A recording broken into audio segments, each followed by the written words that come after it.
Early in my career, I started in the coaching ranks. So I started as an assistant basketball coach at Ursinus College. Spent a year there before staying in the coaching ranks. I stayed for 3 years actually here at Cabrini as an assistant coach from 2001 to 2004. Did one more year on the sidelines coaching basketball at Penn State Berks before realizing that coaching kind of wasn't my forte and deviating into the administrative side.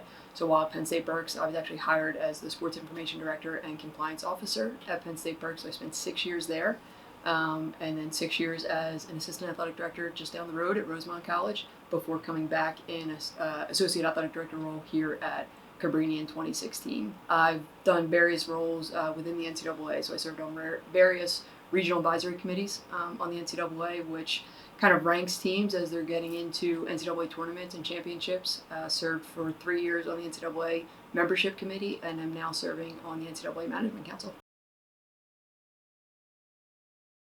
I think it's an interesting time right now in athletics. The NCAA is going through quite a few changes. I think a lot of that and a lot of the strategic planning at Cabrini University is really going to lend itself to what does that mean now for Cabrini University and athletics.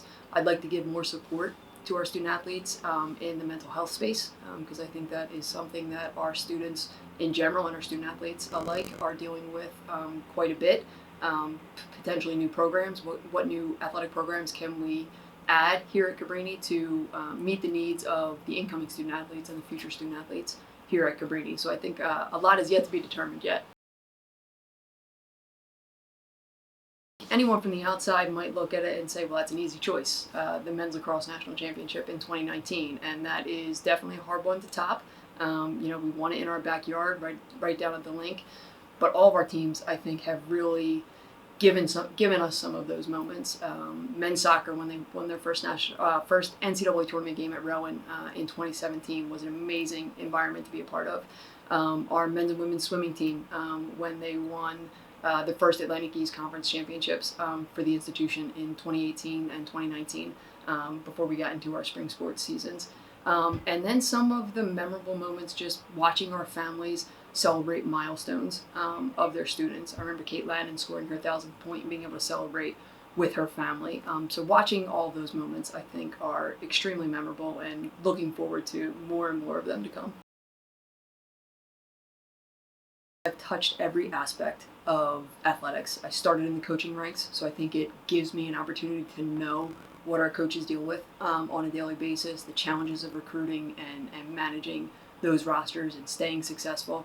I've been a sports information director, which in my opinion is the most thankless job in college athletics, especially now with the rise of social media. So I've done that.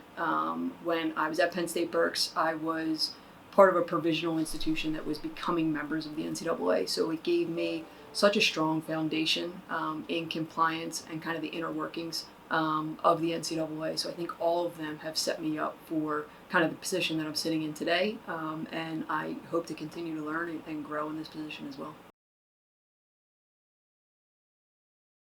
I think it sets me up in a unique position than if they would have brought somebody in from the outside. I know the challenges that are going on with Cabrini and higher education and the athletics department. I already have relationships not only with our coaches and our staff and our students, but across campus as well, which allows me to kind of be ahead of the game, already having those relationships and not having to kind of start from ground zero and build them up. I already have those bridges across campus.